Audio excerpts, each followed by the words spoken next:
until 6 p.m. as listeners head home. It's that part of the schedule when the dust of the day's events begin to clarify, and we try to make sense of it for you. Brazier is drive time for radio and TV. It's fast, it's punchy, it's opinionated, there's a Brazier angle and a little bit of levity. That's the question. That's two questions, actually. That's Brazier, Monday to Thursday, 4 till 6 on GB News. Hello, I'm Michelle Dewberry, and you can join me every weekday 6 till 7 on Dewbs Co. Me and my panel will get stuck right into the day's events, and I can tell you, in fact, I can warn you, expect some robust debate, some strong opinions and perspectives from both sides of the fence. It's about you at home as well. I love to read out all of your comments, or at least as many as I can. So join me, Michelle Dewberry, Monday to Friday, 6 till 7 on Dewbs Co. I'm Dan Wootton. Join me Monday to Thursday from 9 to 11 for the feistiest and most fun news debate on TV, where free speech reigns. I'll bring you a sharp take on the day's biggest stories, bombshell newsmaker interviews, and A-list guests. And I guarantee you, no spin, no bias, no censorship, and no reason to go to bed. That's Dan Wootton tonight, Monday to Thursdays from 9 on GB News. We are GB News. We're right across this great nation. On TV. On radio, on digital. Absolutely everywhere. We don't talk down to you. We embrace all voices. With honest and civilised conversation. We're not part of the establishment. We're one of you. And we're only getting started. Join us on GB News, The People's Channel. Britain's news channel.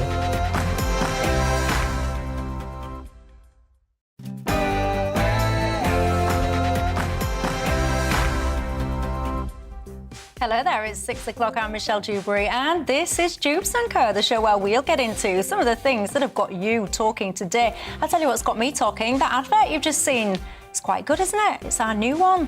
Love it. Lots of different voices, lots of different places. That's what I like about GB News. We are indeed your channel. Love hearing your views. I'll tell you what we're talking about tonight that you can get involved with. Knife crime in this country. Is it out of control? I would say so. What do we do about it then? Well, today the government has announced the removal of restrictions on stop and search, making it easier to do them. So I'm wondering, do you think that more stop and search is the answer? And also today, a row has been brewing as Ofgem, the energy regulator, has said that instead of reviewing the price cap twice a year, they're now considering doing it every 3 months. Apparently, this is going to help us. But do you feel reassured by that or worried? And a Tory minister has today suggested that longer term, to help protect themselves, those struggling could be helped to work more hours or to get a better paid job. Understandably, predictably, she has been lambasted. But hang on a second, do you think she's got a point? All that to come and more, but first, the latest news headlines.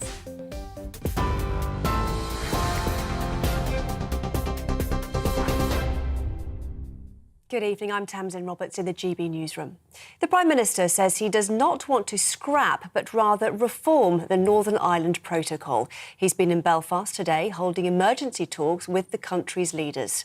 Sinn Féin's president says Boris Johnson has not been clear about how he would effectively change the post-Brexit trade agreement.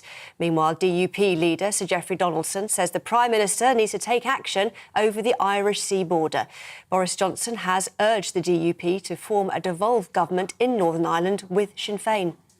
You need leadership and you need government. So you bet. I said to the DUP in particular, we want to see you back in the executive. We want to see you nominating. We want to see a speaker in the assembly.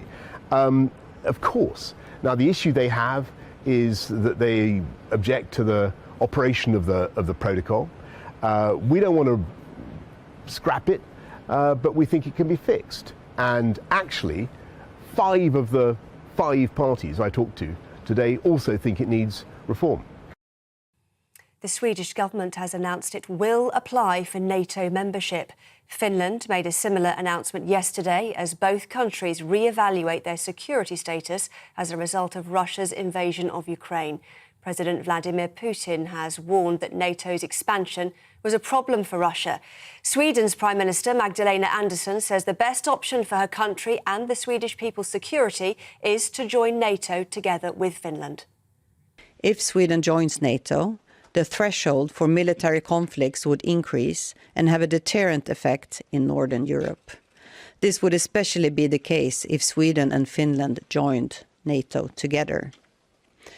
As a NATO member, Sweden would not only strengthen its own security, but also contribute to enhanced security in the Baltic Sea region and for NATO as a whole.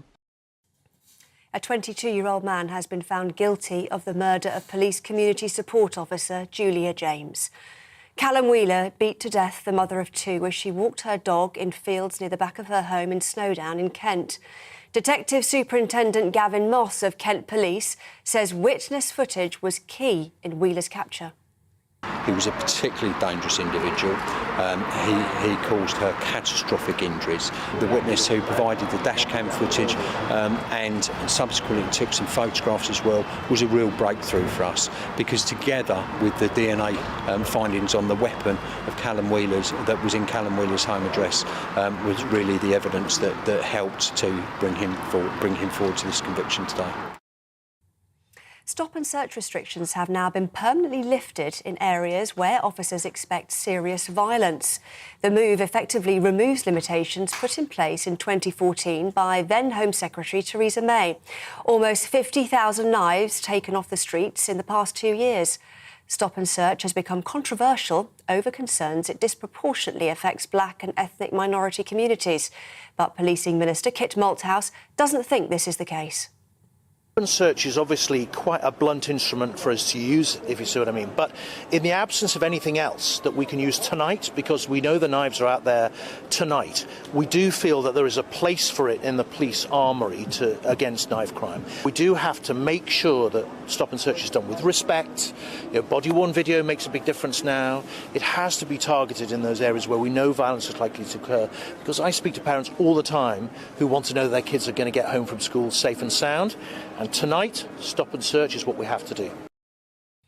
GB News has been told that more than 2,000 people are waiting in areas around the French ports of Calais and Dunkirk to try to make it across the Channel. Our Home and Security editor, Mark White, has been investigating.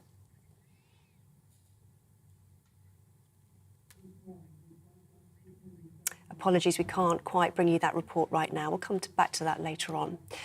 Now, as pupils across the country... This morning, despite gusts of more than 30 miles an hour in the Channel, people smugglers were still shoving small migrant boats into the water. This Border Force rib delivering some of those pulled from a small boat just after 6 a.m. Over the weekend, at least 600 crossed the Channel, but poor conditions led to several rescues of boats in trouble on the French side of the water. There are, we're told, more than 2,000 people waiting in areas around Calais and Dunkirk for the chance to make the crossing. Sources say more are being driven in from cities, including Lille, on a daily basis. Despite confirmation from the Prime Minister over the weekend that the first 50 would-be asylum seekers have been notified they'll be flown to Rwanda within a fortnight, there appears, for now at least, to be no reduction in the numbers determined to cross. Mark White, GB News. Now, as pupils across the country start their end-of-year exams today, head teachers have raised concerns about a lack of invigilators. The Association of School and College Leaders found a third of schools hadn't been able to recruit enough people to supervise GCSEs and A-levels over the summer. They say increased anxiety in pupils, who've then requested to sit exams in separate rooms, plus invigilators concerned about catching COVID, were just some of the reasons behind the shortages. TV, online and DAB Plus radio, this is GB News. Now let's get back to Michelle and Dewbs Co.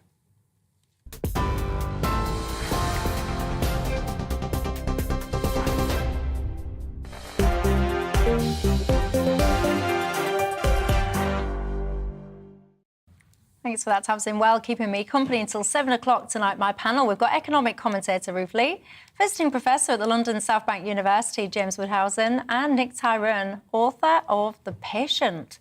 The Patient? What's that? A book? Yeah, it's a book. Is it a good one? I think it's good. I wouldn't have written it. Thriller? Sort of, yeah. About someone goes into a hospital and they can't get out. Oh, someone gets into a hospital and can't get out. Lots of my viewers will be watching this thinking, goodness me, getting into a hospital, chance would be a fine thing these days, wouldn't it? Never mind getting out of it once you're in there.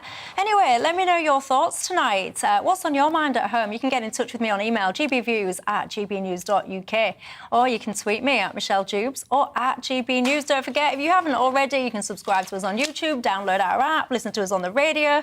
Wherever you are very welcome tonight. Nigel, you were my first email in. You see, when you do this show, you get to know your regulars, and Nigel, you are indeed one of my regulars. And we're just saying about the MP that's been saying that longer term people could perhaps work longer hours or get a better job. Nigel, you were my first email in today saying, Michelle, most MPs haven't ever had a proper job. It's hypocrisy at its best telling people to do more. Nigel, I think that's a little bit unfair, but I do know that this topic is one that splits opinion, so we'll be coming to that a little bit later on in the show. But for now, let's talk stop and search, shall we? Because restrictions on the stop and search law are to be lifted. Home Secretary Priti Patel says that it's basically part of a strategy to tackle violent incidents, of course, such as knife crime. Now, if police therefore think that someone is at risk of serious violence, or if they think it may occur, they can then introduce one of these Section 60s. James, I have to say, there's been a lot of conversation around this today, around a few different components of this story. First and foremost, whether or not stop and searches actually make a difference. Secondly, whether they disproportionately affect, say, ethnic minorities. And thirdly, whether this whole kind of concept of Section 60, where basically you can enforce this ability to basically stop anyone that you like for a set period of time. Now they've made amendments so that they don't have to inform the community that that is going to be the case. So you can pick any of those aspects and tell me what you think. Well, I think you're right on it, Michelle. The main concern in much of the media, certainly the liberal media, is the reputedly disproportionate effect on black people. And it was Theresa May, in fact, who first raised that. I find that not entirely convincing in 2021. I think if a black person is picked up driving a BMW, the reasons are also a bit to do with class. They're not just to do with race. And I put it to you that identity politics has given us a rather narrow and myopic prism through which to look at knife crime. We're not allowed to discuss parenting in the discussion on knife crime. You can discuss anything you want. I'm talking about the mainstream view. Now, what worries me about Section 60 is that the target could so easily become your third component. You know, just about anybody who the police one morning decide may be, likely to inflict violence and serious violence. And it's the subjunctive and their judgment that we have to trust. And I think when you look at the wider panoply of what's happening in Britain with laws and free speech and cancel culture and lots of other things, I hold no brief for Extinction Rebellion, but if they protest in a reasonable way, they're allowed to do that. That's what democracy is. And I worry not that they will be targeted, that they will in fact assist the targeting of anybody with a serious cause who, for arbitrary reasons, is not liked. And this is part of an international trend. So I'm worried more about the threat to democratic rights in Section 60. And no, I have not read every clause of it. So are you, in essence, are you against the policy change that Priti Patel has announced today, i.e. making it easier to introduce a Section 60? Are you against that? I think I am against that, and I think, on the other hand, I wouldn't deny that Stop and Search has produced some results, and that she pointed to 50,000 knives being taken off the streets. But you and I know that to die at the hands of a knife is a terrible, terrible thing, but just taking knives off the streets and enforcing more draconian legislation is not the way to deal with a deep-seated problem that is in a number of communities, white as well as black. It goes much further. So this thing is ratcheting up the stop and search, and I think it's quite worrying. Nick, where do you stand? Well, I mostly agree in the sense of I'm against it. For for most of the same reasons, I think. You're against what? Stop and search as a thing? No, just or the expansion of it. Right. The expansion of it. I mean, The relaxation. The relaxation. So Priti Patel has said stop and search has increased by 85% since 2019, and some 50,000 weapons have been taken off the streets. So what's the need to extend this? It sounds like it's working probably as well as it can do. I really do worry about the overreach of the Home Office, particularly on this sort of thing, on policing. We've already had a policing bill which really restricts protesting, and now we've had this, and it's basically come to a point. I mean, to put it into perspective, let's say there was another lockdown and people wanted to go to Trafalgar Square and protest lockdowns. And there's this kind of assumption that it's like, well, this is just going to affect left-wing groups. This is just going to affect Extinction Rebellion, people I don't like. Well, yeah, you try and have a lockdown. Or it's going to be anybody. And you're giving police huge powers that I don't think have really been thought about enough. But when we say huge powers, what we're saying is that based on intel, you can now introduce a concept where if you get intel that, for example, I don't know, there's a SW1 gang is about to get into a fight with SW2 gang, then what we're saying here that you could introduce a section 60 across that SW postcode based on that intel to try and keep everybody safe. But in that, I don't see how that would be, you couldn't do that now under the current stop and search. I mean, it's really just, what this is doing is it's really making it so that, well, we can just take this whole section of football fans, maybe we think they all have knives, and we don't, the whole point being is that they don't have to have the intel. They don't have to. It's basically the police can just say, well, we just sniffed this out and we think we'll just search. Yeah, but if let's just say, I don't know, Hull City v, I don't know, whatever team, you get some intel that actually there's been a big, massive fight organised on some forum or another, people are going to come armed. Well, actually, yeah, I would be in favour of then. You stop those people, you search them. So just to give you some clarity before I bring Ruth in, so just around the context of some of these changes, it's going to extend the length of time that the powers can be enforced, so from 15 hours to 24 hours, and then they could be extended to 48 hours instead of the previous 39 hours. Ruth, where do you stand on all this? Well, I hear what the reservations are, but on the whole, I support the lifting of the restrictions on stop and search. And you mentioned Theresa May. And Theresa May, back in 2014, she actually brought a lot of restrictions in. She made it much more difficult for the police to actually go in for stop and search. And according to the ONS statistics, actually knife crime increased quite considerably. Of course, she was Home Secretary in 2014. And then when she was Prime Minister in 2019, actually, she partly reversed some of those restrictions because of her concern over rising knife crime. So on the whole, I agree with this. And about the point of ethnicity, and it is a very sensitive point, and I think you can't get away from the fact that it's very sensitive.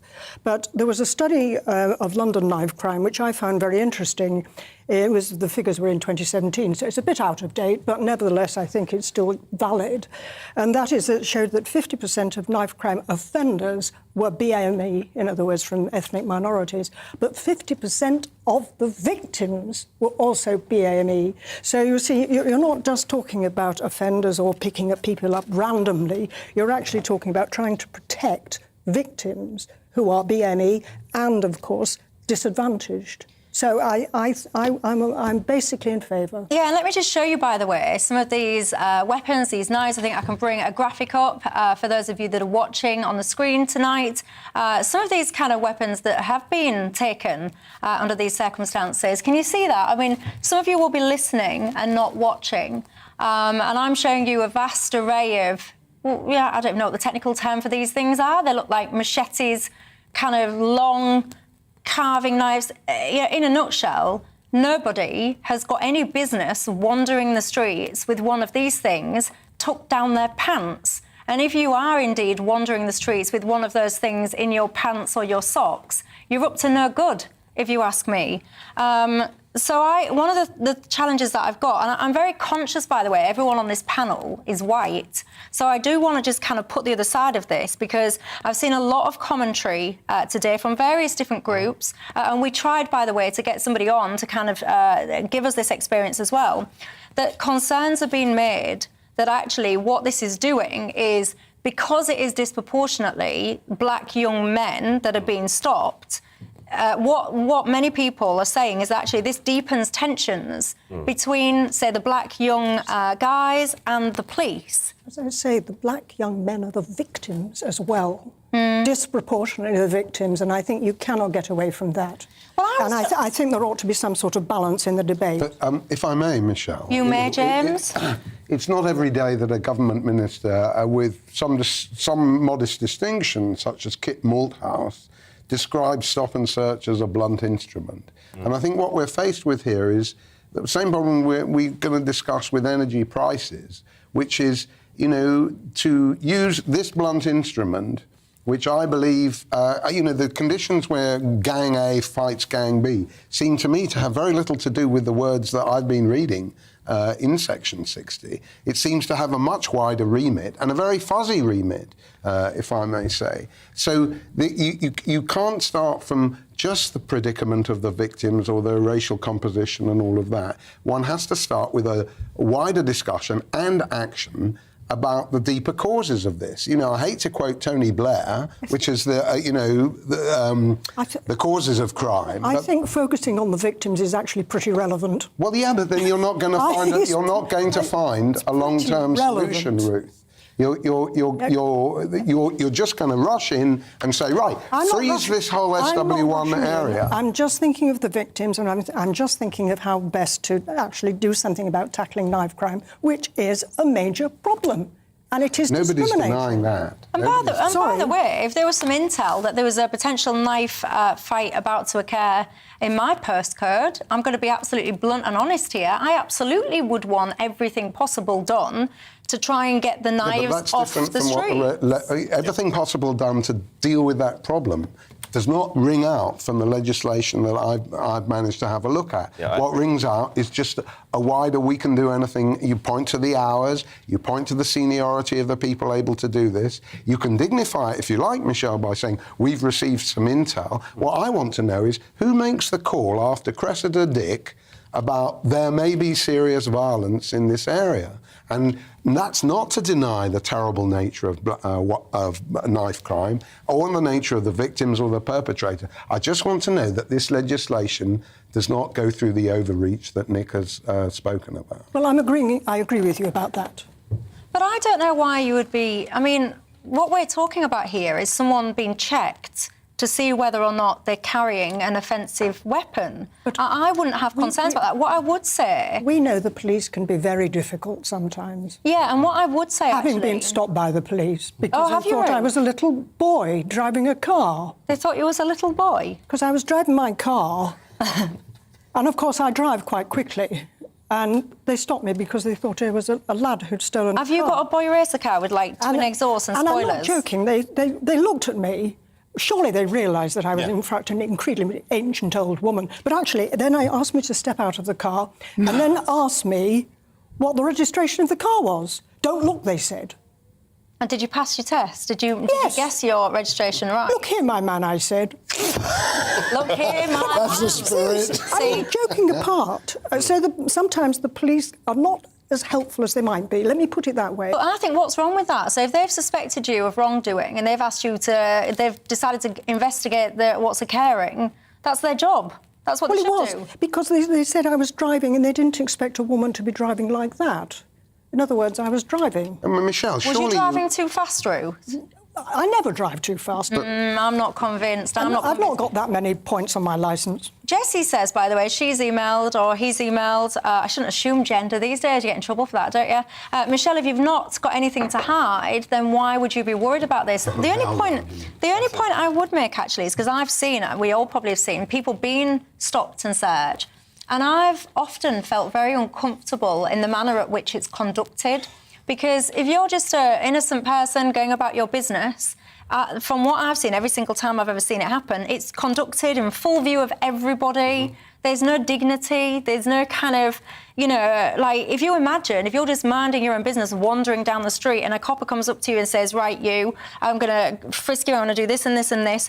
I would want and I would expect some decency, some dignity in that experience. And I think that the police are not always at doing that. That's one of the deeper causes of this whole problem, right? If you look at the police training college in Hendon, they're much more interested in pronouns for a long time than actually doing something about knife crime, and just as they're not very interested in burglaries. So the reform of this, I'm not into police bashing, don't get me wrong, but the reform of the police and less arbitrary, less prejudiced actions by the police is definitely on the agenda. You know, there was that girl who was strip searched in her school by two police women, and they hated doing it, but nevertheless they did it. So then we have, it's not a question of Priti Patel or, you know, white supremacy, but then we have Priti Patel rushing in and saying, no, we need some, you know, cast a dragnet or whatever it is over a whole area, and yet this stuff is still going to go on, Michelle, and what the stuff that you were subjected to. Well,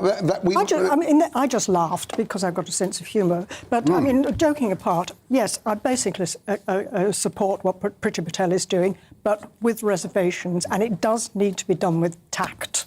And that's my worry. I don't think it will be. Yeah, and Bob says, in my humble opinion, if anyone has stopped and searched, they have nothing to fear unless they call carrying something illegal. He goes on to say, after all, we don't all object to being searched at airports. Well, Bob, what I'd say to you, if you've ever had your bag, you know, they go through the thing and then sometimes your bag gets stopped. I have objected multiple times, actually, because what they've done is in front of everybody, you've seen what you go through the conveyor belt, in front of everyone, you have to queue up and they go, right, who does this bag belong to? You go, me. Then they empty the bag in front of everybody. And I would say, excuse me, can you not do that, please? Can you, like, there's my private belongings, you're getting them out in front of everyone. And I just think there's no privacy. So actually, I've got a problem with that. So if I have a problem with my bag being rummaged in wherever airport, you know, you can absolutely concede that if you are being frisked and pockets and emptied in the middle of everyone, it's degrading. It's horrible. There should be a better way of doing that. The way of doing it is wrong. I must say, to hear the old argument, you know, if you've got nothing to hide, you've got nothing to fear. But it's the way they do it. That doesn't do it, you know, because you could get away with anything that way. I need to go to a break, but I just want to pick up on a point that's coming through thick and fast on my emails. Lots of people are talking about the disproportionality. So I was explaining earlier on that this disproportionately affects young black men. Lots of people are saying, but hang on a second, Michelle, what is the demographic of people, A, carrying the knives, and B, committing crime with those knives? If it is disproportionately young black men, then it's only right, therefore, that young black men are disproportionately searched. Well, what I would respond to that is I've actually tried very, very hard to try and get some facts and figures and stats around who it is that's carrying knives, committing crimes, etc. And it's very difficult to find that. The Crime Survey for England and Wales, I'm reading this directly, is an important monitor of the extent of crime in England and Wales. It's used by the government to evaluate and develop crime reduction policies, as well as providing vital information about the changing levels of crime over the last 30 years. But get this. What it says is the CSEW is a victim survey, and although it collects data on some offender characteristics, this does not include ethnicity or religion. Bonkers. Why not? Why wouldn't you include what I would call is quite vital information? Anyway, I'll leave you to ponder that. I'm going to take a quick break. When we come back, have you seen the Tory minister today that was saying that if you're affected by the cost of living, guess what? Longer term, why don't you think about changing your work or working longer hours, etc.? Lots of people are outraged by this, but personally, I think it's been taken a little bit out of context, and I think there was some common sense in what she was actually suggesting. But what are your thoughts on it? I'll see you in a couple of minutes.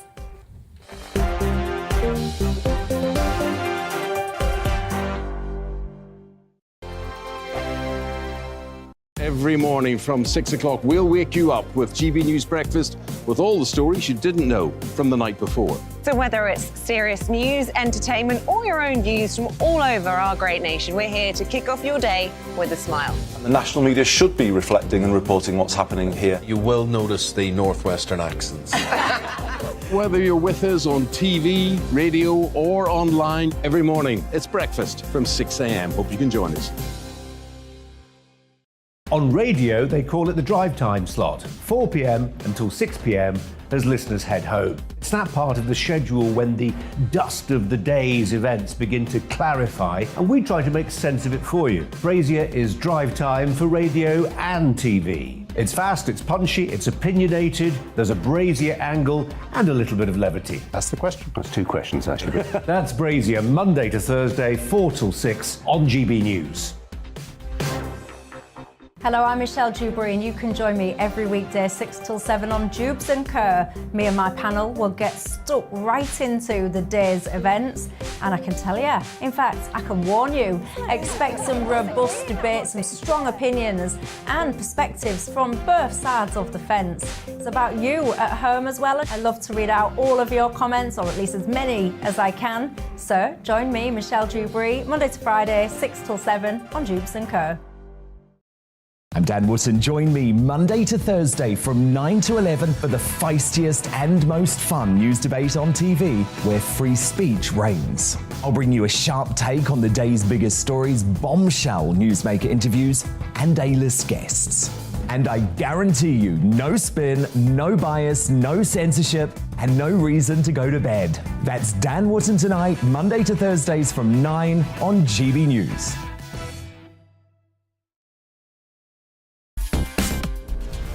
Coming up on The Mark Steyn Show, the vaccine injured and those who died after the jab can now have their cases looked at as part of the pandemic inquiry. But is it enough? Vicky Spitt and Charlotte White will be giving their reaction after their husbands died following the jab.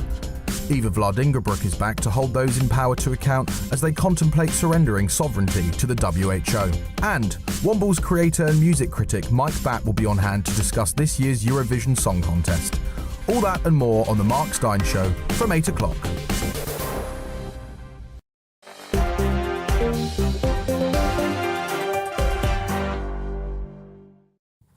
Hello there, welcome back to Dewbs Co with me, Michelle Dewberry. A quick reminder as to who's keeping me company until 7 o'clock tonight.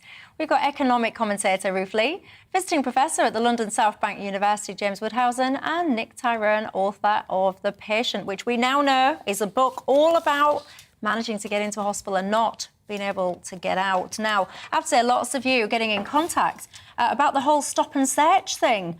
Lots of divided opinion again. Edwin says, I'm coming up to retirement and I would never trust the police. So it's not just the youth. Edwin, I'm fascinated, actually, in all seriousness, by that perspective. Tell me, why wouldn't you trust the police? What's gone on? And how far does that expand, by the way? You're saying that you don't trust the police there. If someone in your family was murdered, would you report it to the police? How far does this lack of trust kind of go? Do let me know your thoughts, because I am quite fascinated by that. Jesse, again, says, Michelle, if the police do it without any thought for the person, those police should be disciplined when it's reported. These days, it's all on camera. You're quite right. Lots of them wear these body cams right now, don't they?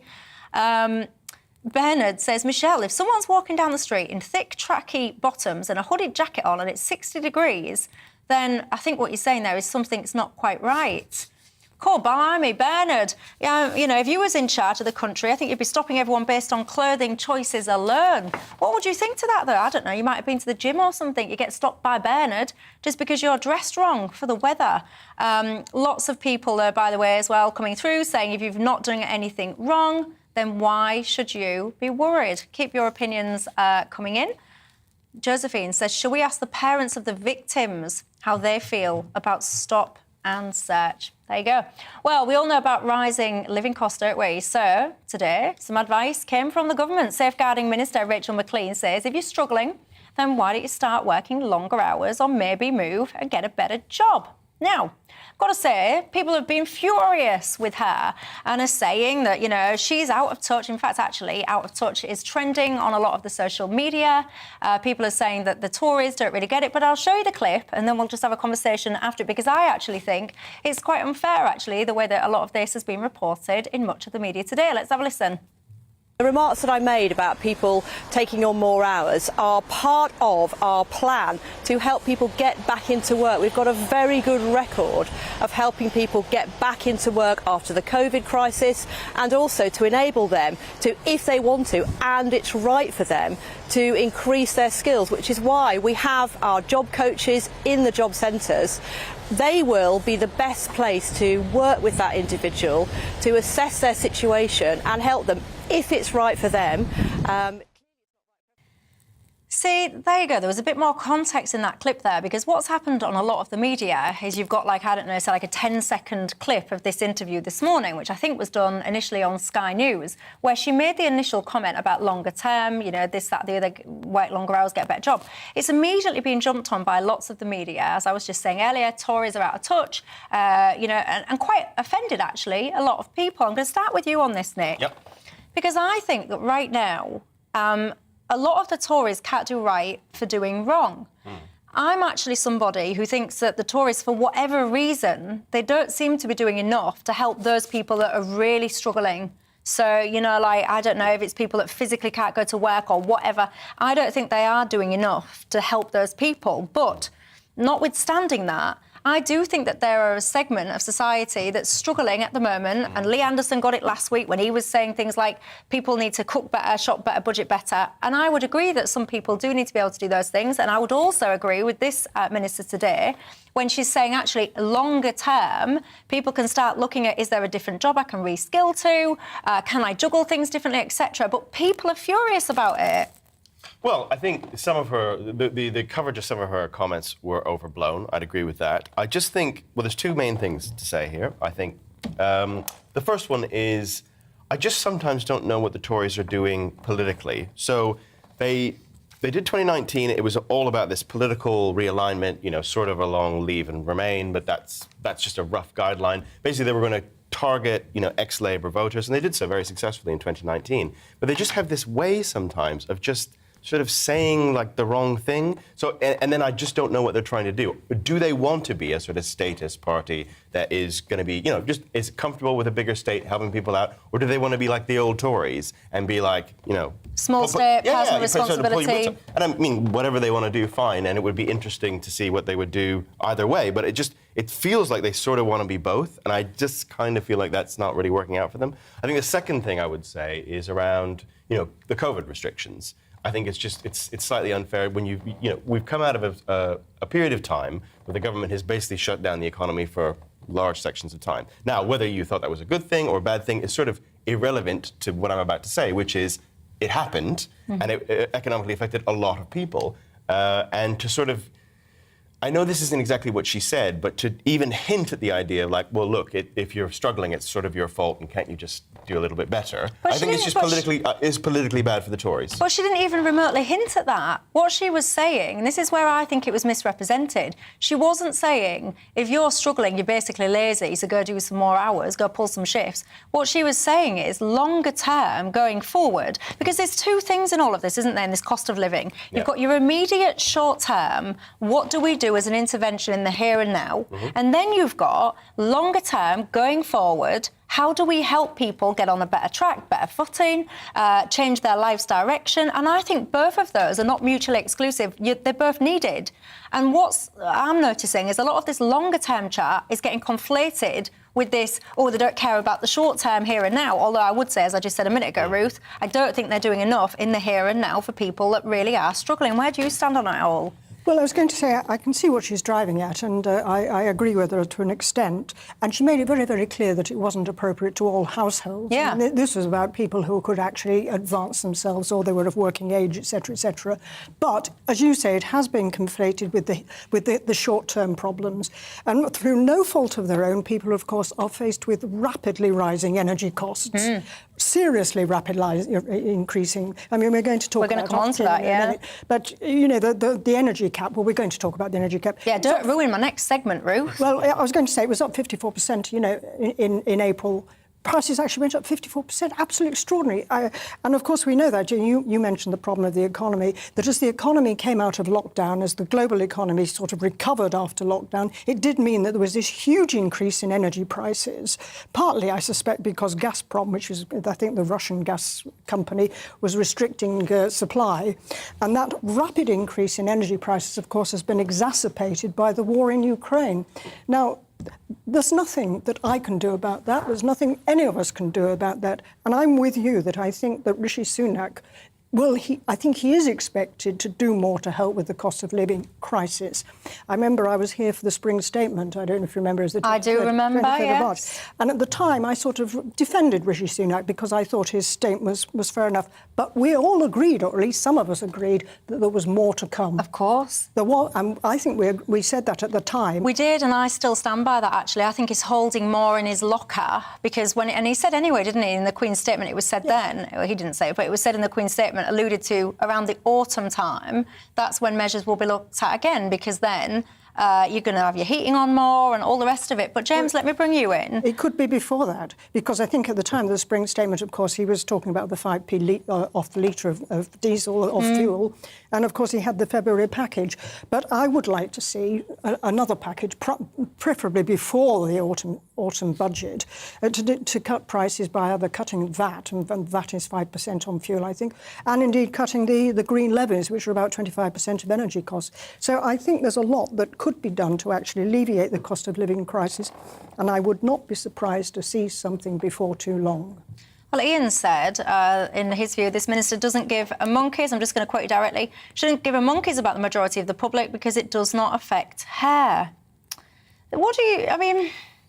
That's very vulgar. Yeah. That's very vulgar. If I may, Michelle, yeah. You know, if you read what she said, which it's always important to do, and Nick's quite right about that, she said, but over the long term, we need to have a plan to grow the economy and make sure that people are able to protect themselves better, whether that is taking on more hours or moving to a better paid job. These are long-term actions, but this is what we are focused on as a government. Now, she did, as you said and your clip showed, posit this, all in terms of the rather Byzantine welfare arrangements we have in this country, and Ian Duncan Smith stepped forward. What does Byzantine mean? Complicated, impossible to navigate, impossible to translate, like the word Byzantine, as some people say. The point is that you know, the government does not have such a long-term plan as she's just called for, right? We need to have a plan, she said. Yeah, but the Tories have been in power 12 years. Boris has had some tumult, but he could have developed a plan. And the real question is, where are the new industries going to happen in the next 10 years, which will create the jobs and raise the living standards? And the failure to build those new industries, including energy, but many other ones, which I can enumerate. Do you think it's the government's responsibility to create a new industry? Isn't that the responsibility of dynamic entrepreneurs to create the next industry? Michelle, that's right. But they have to create the political climate where if they went for hell for leather for small modular reactors, we'll come to that, then they'd face down the inevitable opposition from NIMBYs, from Extinction Rebellion and everybody else. They would create the political climate and the long-term R&D climate, and also they would dismantle a lot of regulation to make sure that that industry, fracking, and many non-energy industries are prioritised very, very fast. Anything else is dealing with symptoms at the level of families, which is how even the Labour opposition interpreted this statement. We need a macroeconomic view that is long-term and that concentrates on particular sectors and generates real jobs, not green jobs, which none of us have ever seen. Do you know how many solar power jobs there are in this country? 6,000. So it's not going to hack it. We need a different discussion. Well, every day is a school day. Now I know the number of solar-powered jobs in this country. I am going to sleep much better tonight, so thanks for that little kernel of wisdom. Lots of you guys. Jeff says, Michelle, when I was buying my first house in the 1970s, I had 3 jobs and I worked 7 days a week. What is wrong with people today? How do you respond to that, Nick? What's wrong with people today, Jeff says? They're not working hard enough, he says. I don't have a problem with it at all. I mean, I just think that politically, for the Tories, I just think they just really need to think about who they are and who they're trying to stand for and who they want to vote for them at the next general election. And I sometimes feel like it's all over the place. And I mean, I'm a politics nerd. I read everything every day. And if you said, what do they stand for? I don't know. And what's their long-term plan for the economy? Plan? Exactly, as you pointed out. Which sectors will they prioritise? Yeah. Why? And they've been in government, as you say, for 12 years. So why are we talking about long-term? I don't understand what they're doing. But I think, I mean, to be fair, right now, there's been so many unforeseen circumstances. I mean, if you look at the landscape, well, it's not even just this country, by the way, it's the global landscape, but just focus on this country for now. We had Brexit. So Brexit happened. As the dust was even starting to settle, what you then had was everything up in the air again with a global pandemic. And then you've had a war. Well, you've got a war.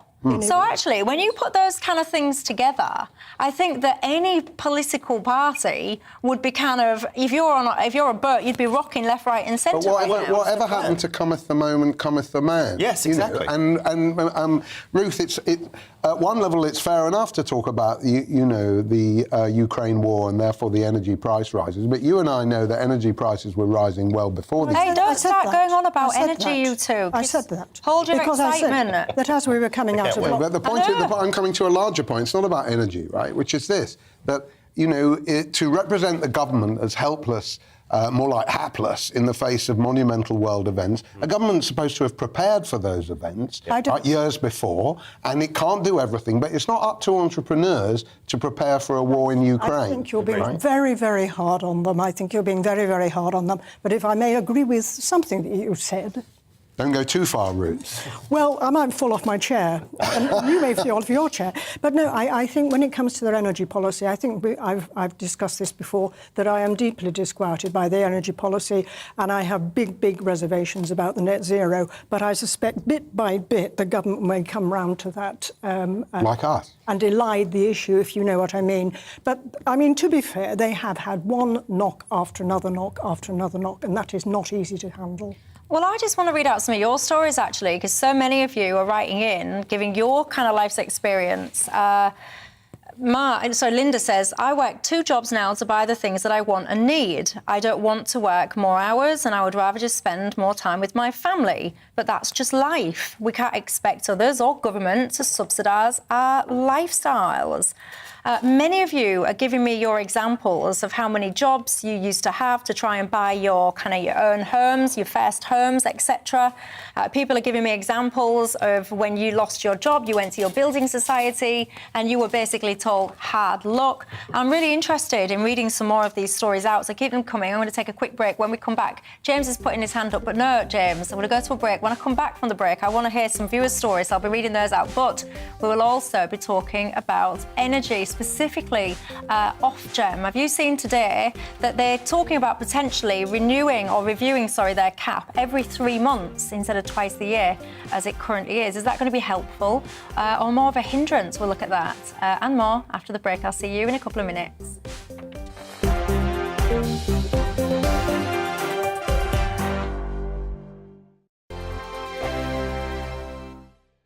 Every morning from 6 o'clock, we'll wake you up with GB News Breakfast with all the stories you didn't know from the night before. So whether it's serious news, entertainment, or your own views from all over our great nation, we're here to kick off your day with a smile. And the national media should be reflecting and reporting what's happening here. You will notice the northwestern accents.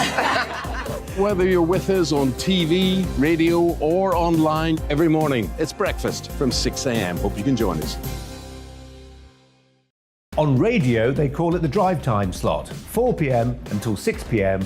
as listeners head home. It's that part of the schedule when the dust of the day's events begin to clarify, and we try to make sense of it for you. Brazier is drive time for radio and TV. It's fast, it's punchy, it's opinionated, there's a Brazier angle and a little bit of levity. That's the question. That's 2 questions, actually. That's Brazier, Monday to Thursday, 4 till 6 on GB News. Hello, I'm Michelle Dewberry, and you can join me every weekday 6 till 7 on Dewbs Co. Me and my panel will get stuck right into the day's events, and I can tell you, in fact, I can warn you, expect some robust debates, some strong opinions and perspectives from both sides of the fence. It's about you at home as well. I love to read out all of your comments, or at least as many as I can. So join me, Michelle Dewberry, Monday to Friday, 6 till 7 on Dewbs Co. I'm Dan Wootton. Join me Monday to Thursday from 9 to 11 for the feistiest and most fun news debate on TV, where free speech reigns. I'll bring you a sharp take on the day's biggest stories, bombshell newsmaker interviews, and A-list guests. And I guarantee you, no spin, no bias, no censorship, and no reason to go to bed. That's Dan Wootton Tonight, Monday to Thursdays from 9 on GB News.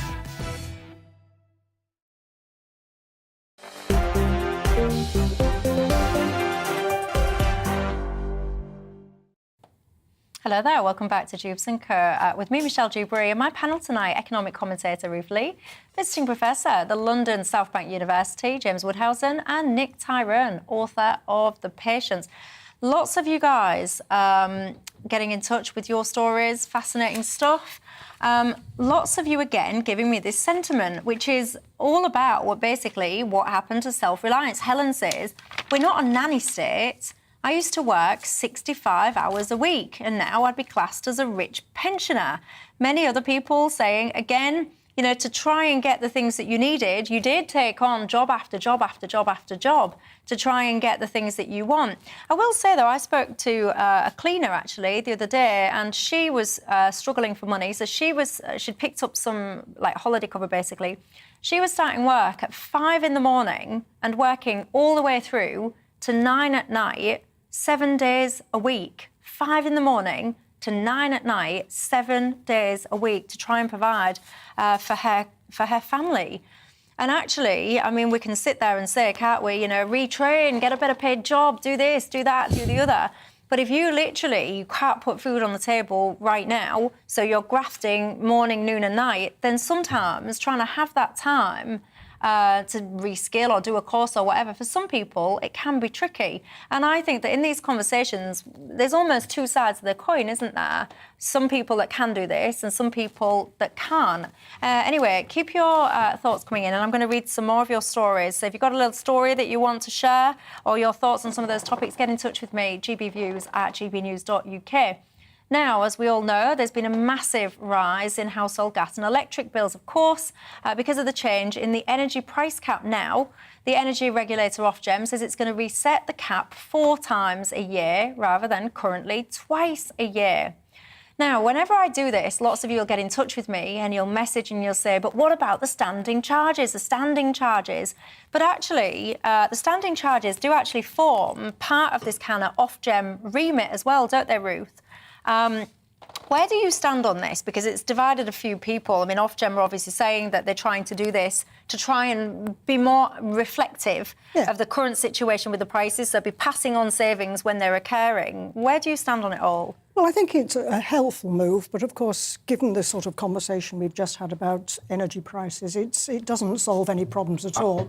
And I think actually we've already made the major points about the energy market, but in the sense that you'll be able to reflect the rises and falls of energy prices 4 times a year rather than twice a year actually strikes me as sensible, because twice a year it's very lumpy. I mean, energy prices, the cap, I think, went up 12% last October 21. It went up 54%. 54%. You know, the huge jumps that people find very difficult to manage, very difficult to anticipate. 54% in April. And of course, there'll probably be another big increase in October this year. I mean, the OBR was sort of estimating it might be another 40%. I think more people are looking at more like 30% now. But those are extremely big jumps, and people find it very, very difficult to cope with them, very difficult. So I think to have it 4 times a year rather than twice actually makes a lot of sense. But the problems are elsewhere, in my view. This is sort of just icing the cake. It's not actually tinkering. It's not. To me, it's an issue, but it's not the big issue behind energy prices. And Nick, when we're talking, by the way, about this 54%, just to again give a bit of colouring in here, this was around the prepay tariffs that rose from 1,309 to 2017. There was 4.5 million households. And it was often the people that are on kind of the prepaid energy, they're people, I don't know, might have defaulted on their bills before, they've not got a good credit record, whatever. It's people that are often struggling the most that are hit the hardest. To me, there seems a gross unfairness in that. Yeah, well, I would agree. I mean, one of the interesting things in this article about the 4 times a year that I found interesting was the thing that Martin Lewis was actually swearing at, which was that under the proposal, suppliers who win customers with cheaper deals would have to pay the old supplier 85% difference in the tariffs. So basically, it just feels like how much of this is a racket? I mean, basically, if you're saying, like, what's the point in it being private if you cannot introduce competition? Or you're basically, the regulator is making it so the actual differences, no one's going to be able to, a smaller company cannot compete on price because essentially you've rigged the market. I mean, I just feel like, in that case, it might as well be in public hands because at least then people could exert some. Well, but at least then people could, at the very least, people could exert some political. It could be. There's some mechanism for people. So you'd want to nationalise or renationalise no. cases? I don't particularly. What I'd actually rather do is actually have some competition and get rid of this market stabilisation, which just to me is the worst of all possible worlds. James, you're sitting there quietly making notes. What's going on? What's in your mind? Well, I think Ruth is right. 4 times a year, all right, if you must.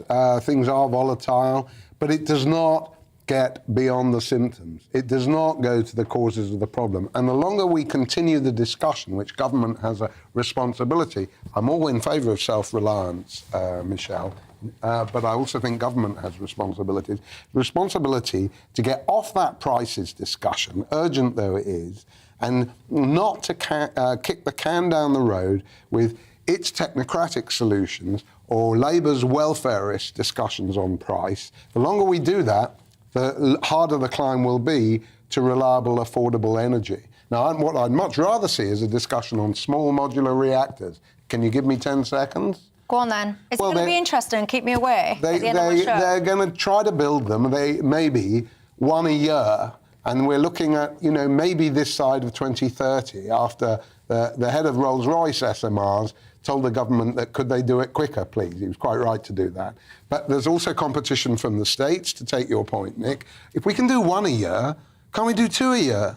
Can we give a bridging loan to the people who are really having a bad time of it, who do exist, right? And feeding the meters, with coins or worse. And can we get the discussion off utilities, call centres, energy services, smart meters, carbon footprints, heat pumps, and talk about real energy generation fast? It can't be done by autumn because we shouldn't start from where we are, but it can be done in a matter of years that would give us the energy security and the prices and the reliability that we need. We don't have that discussion nearly enough. Well, instead, it's kicking the can down the road. If this is your definition of 10 seconds, James Woodhouse, then goodness me, I could make a comment, but it'd probably be I tried to rude, make it so rich, I won't. Liz says, Michelle, sorry, but it's simply I have something to say. Speaking as the mum of a son in the police force who has sleepless nights hoping my son comes home safely every day and night, it's very easy to bash the police without the concept of what it's like. It's a job like no other. Of course, it's not perfect. What organisation is? No copper wants to stop and search people unnecessarily, but of course it will happen. But who would prefer that there wasn't any checks and all the consequences of that? Well, there you go, Liz.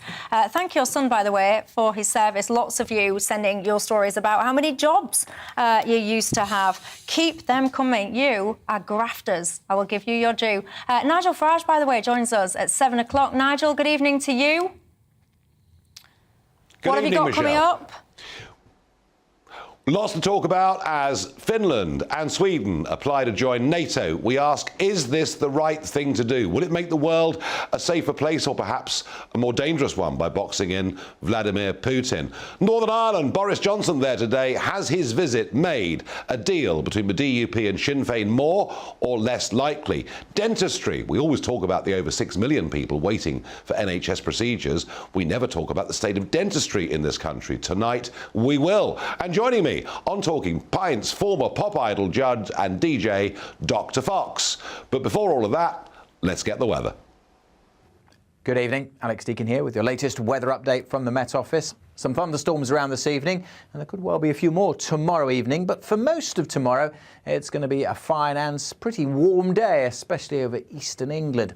Weather systems are out in the Atlantic, but they're not really making much progress. What they are doing is drawing up warm and humid air from the south, and that's why we've had a few thunderstorms today. Clearing away from northeast England during this evening, northeast Scotland